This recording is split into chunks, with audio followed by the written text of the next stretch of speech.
ಇದು ಮಾಡ್ತೀನಿ ಅದು ಮಾಡ್ತೀನಿ ಅದು ಮಾಡ್ತೀನಿ ಇದು ಮಾಡ್ತೀನಿ ಹಾಗೆ ಮಾಡ್ತೀನಿ ಹೀಗೆ ಮಾಡ್ತೀನಿ ಇದನ್ನ ಹಿಂಗೆ ಮಾಡ್ತೀನಿ ಹಂಗೆ ಮಾಡ್ತೀನಿ. ಯಾರ್ಯಾರು ಏನೇನು ಹೇಳಿದ್ರು ಅದು ನಾನು ಮಾಡ್ತೀನಿ.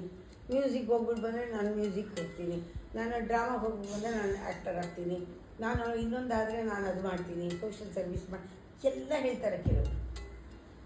ನಾ ಹೇಳೋದು ಪಾಪ ಅವ್ರಿಗೆ ಒಳಗಡೆ ಟ್ಯಾಲೆಂಟ್ ಇದೆ, ಅದನ್ನು ಯಾವ ರೀತಿ ರೂಪ ಕೊಡಬೇಕು ಅಂತ ಗೊತ್ತಾಗ್ತಿಲ್ಲ. ಅವ್ರಿಗೆ ಅಡ್ವೈಸ್ ಮಾಡಬೇಕಾಗಿರೋದು ಇಷ್ಟೇ, be focus to one thing, don't choose. Choice ಇಟ್ಕೊಂಡು ಅದ ಮಾಡಬೇಡ. ನೀವು ಯಾವ್ದಾದ್ರು ಒಂದು ತಗೋ, ಪರೀಕ್ಷೆ ಮಾಡ್ಕೊಂಬಿಡು, ನಿನ್ನ ಕೈಲಿ ಆಗುತ್ತೋ ಇಲ್ವೋ, ಕನ್ಸಿಸ್ಟೆಂಟಾಗಿ ಒಂದಕ್ಕೆ ಒಂದೇ ಒಂದು ಇಟ್ಕೋ. ನಿಂಗೆ ಅಬ್ಸೆಷನ್ ಬಂದರೂ ಪರವಾಗಿಲ್ಲ, ನೋ ಟೂ ಮೆನಿ ಥಿಂಗ್ಸ್ ಬಂದರೆ ಅದೇ ನಿನಗೆ ಡಿಸ್ಟ್ರಾಕ್ಷನ್.